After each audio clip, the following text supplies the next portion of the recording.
Listen, it's shocking. It's written about in the book of Revelation. Could it ever happen? The answer is, unfortunately, yes. Total population control. Bill Binney says that's what the National Security Agency wants. He should know. He was technical director of that agency and worked there for more than 30 years. He became one of their top analysts, perhaps the best code breaker in America, before he resigns because of their domestic spying programs. He's with us now from Washington. Bill, thank you so much for being with us. We're glad to see you. Well, thanks for having me, Pat. Look, how big is this apparatus of the NSA? We hear about it, but you know firsthand. Well, I think there are about 40,000 people working at Fort Meade at NSA headquarters, close to 40,000. And then they have facilities all around the world, plus a number of contractors also associated with, probably on the order of 100,000, I would think, to 200,000 that work for them directly. So it's a rather large operation. I mean, it's between $10 and $15 billion a year that they spend on it ever since 9/11. So that's, you know, quite a bit of money they're investing in it. How much data can they acquire? Is there any limit to it? Actually, the only limit is in terms of money, power, availability, and space to stack equipment to go and collect the material. Well, now you've said that the ultimate goal is total population control. In a democracy, that is really scary business. It's actually a totalitarian process that's been used down through history. I mean, that's what totalitarian dictators, states, that's what they want to do. They want to know everything about the population so they can control it. That was the idea behind the Soviet Union, the East German Stasi. That was their idea, and the Gestapo and the SS, and down through history, many others. Is our stuff more powerful than those agencies you mentioned? Yeah, unfortunately it is. That's the real problem I see, is that the capacity is, when you're looking at electronic activity of individuals, like when you use your credit card, or when you make a phone call or email anybody on the internet, or do chatter on the internet, that can be monitored in near real time if they're necessary. Otherwise, they can capture it, collect it, store it, and then retroactively analyze it. So it's something that it provides the opportunity to monitor everybody in the country, in fact, most everybody in the world, in near real time throughout the day. And that's really a 1984 on steroids, really. All right, now let's take Mrs. Joe Average living in Topeka, Kansas, and she goes to the store and buys something with a credit card. NSA's got that right then? They have electronic data. They'll collect financial transactions, sure. She calls her friend Myrtle down the street. That phone is monitored, that call? Not all of them, but a good many of them are recorded. Certainly all of the fact that she made that call is recorded and stored, and what we call graphed, that is building relationships. That's one of the real problems here.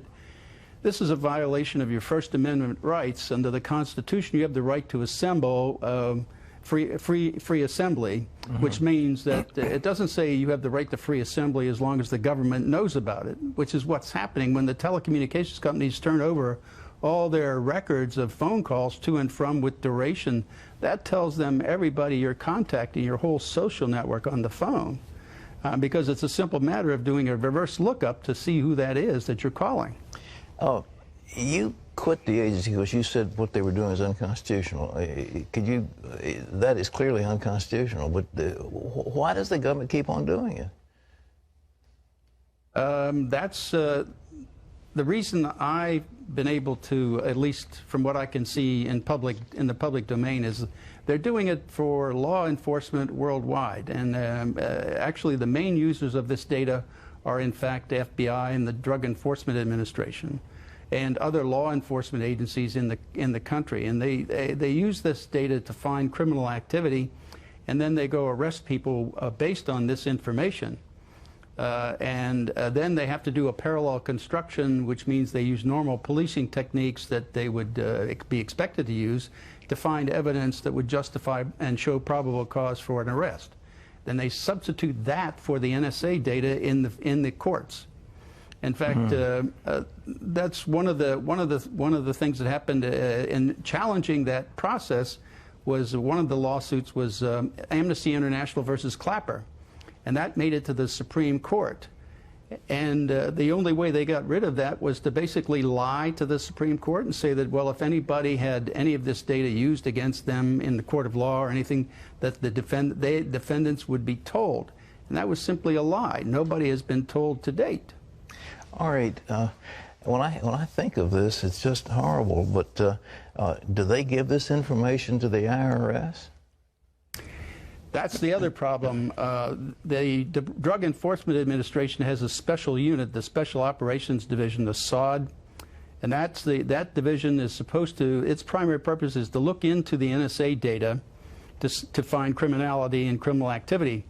The members of that are the CIA, the NSA, the FBI, of course DEA, DHS, and the IRS.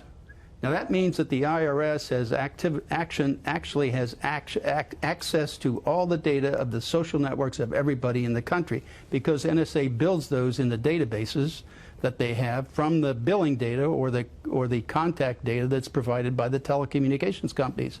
So this in effect allows them, if they're interested in stopping anybody getting a 501c3 application in for tax exempt status for say someone in the Tea Party or the Occupy group or any religious group attempting to get 501c3 or tax exempt status, they could look into that mapped, graphed relationships and see if you're a part of any organization that they perhaps want to stonewall or slow roll and prevent from becoming politically active.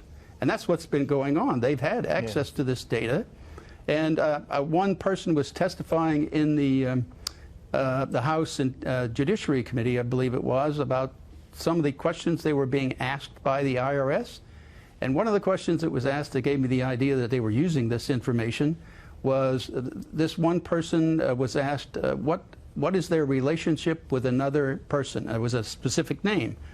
Well, the question I had was not what was their relationship, but how did the IRS know about that relationship?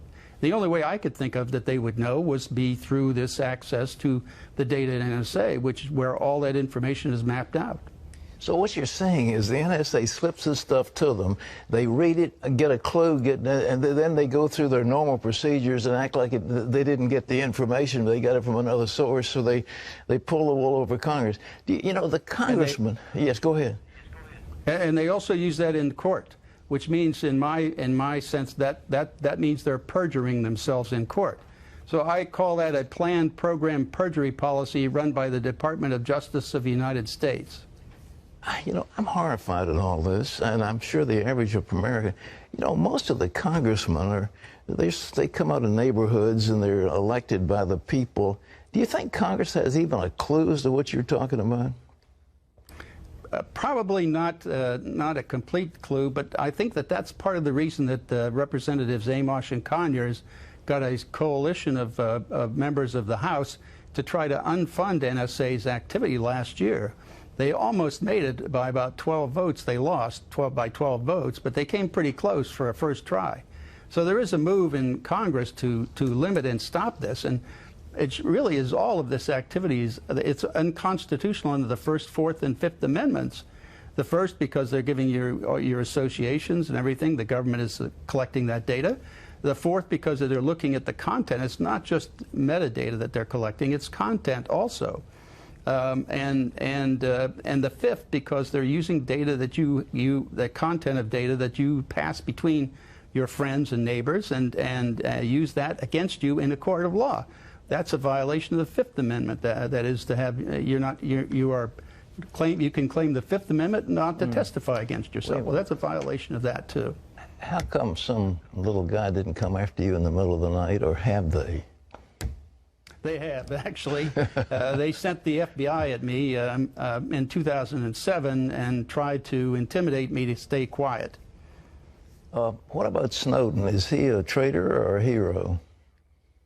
I looked at him as doing an absolute public service, not just to the people of this country, but to the world, because he produced evidence that's irrefutable by our government. That's the crimes against the Constitution and the laws that we had over time anyway. So that was irrefutable evidence of what they were doing, and so they cannot deny it now. What kind of megalomaniac would want to do something like this? Is monstrous. And these guys, I mean, where does the mindset come from that devises all this stuff? Well, that's what I objected to and why I left NSA early on back in 2001, because I saw this coming. I mean, I had worked the Soviet Union problem for almost 30 years, and it was very clear to me that in October of 2001, the NSA and the government, the U.S. government, started adopting the procedures and techniques and processes that the Soviet Union and the Stasi and all of the countries behind the Iron Curtain were using. So we were actually adopting their procedures. It was very clear to me that that was what was going on. All right, last question. The average person doesn't have a vestige of knowledge of what you're talking about. They just trust their government. What are we going to do as citizens? Well, you see, let me say something about that first. That's really the problem here in this country. You see, from what I see is we have not had a dictator in this country for almost since George III, for almost 240 years. So we've been very comfortable over those 240 years, at least, kind of depending on our government to do the right thing. And that's what we've all been accustomed to them doing. That is, we trust them and have trusted them for a long time. And so we don't have that knowledge of what dictators and dictatorial processes are. But if you look at it, the Germans today are the ones who are really upset about this. And the reason they're upset is because they've got living memory of the Stasi and living memory of the SS and Gestapo. So they're very familiar with these techniques and procedures, and that's why they're very upset. To me, I think the only way we can get out of this is to fire everybody in D.C. I think that's the only way to do it. You have to go out and vote. You have to get active. You can't stay quiet and let this happen. You have to stand up and oppose it. Bill Binney, thank you so much. You're a great patriot, and keep speaking out. And oh, we'll ask prayer for your protection, because I can't imagine they're going to let you keep on talking, but maybe they will. Well, folks, if you want to learn more about Bill Binney and the NSA, you can go to our website. There's more detail about it. And you know something, as he was talking, the Bible makes a statement in the book of Revelation that people could not buy or sell without the mark of the beast. And you said, okay, there is no way that there's any governmental agency that could enforce something like that. And what this man, who is the technical director of the NSA, former technical director, is saying is that the government now has the technique to do this worldwide. You know, Google has maps of if you have a little shack up in the hills someplace, Google's got a map of how to get there. And that's a private agency. And, you know, your credit cards, your telephone calls. But the thing is, what he's saying is that you pick up the phone and call your girlfriend, and that's monitored and that's recorded. And it's frightening. You don't have to be saying, you know, I want to plot against the government. It's a normal conversation, and they call it metadata and all that stuff. And we don't understand it enough, so we say, well, oh yeah, well, we don't have terrorists, we don't have blowing up our airplanes. Well, of course we don't. But is it the price of safety for a few passengers on an occasional airplane? Is that worth taking away the liberties of all the people? And the answer is no. But this is Big Brother. It is what is written in the book of Revelation, and it finally can happen in our lifetime. This is scary stuff. Shocking, really. Isn't it? Shocking. I remember reading 1984 and books like The Late Great Planet Earth and thinking that could never happen in our country. People would never buy into that, and here we sit. Well, it's like the old business of the frog in the water. You Yeah. you heat it up slowly, and we're more and more accustomed to it. And every time it comes out and they say, oh, well, it's okay, it's the USA Patriot Act. It was put in by George Bush. These are good guys. And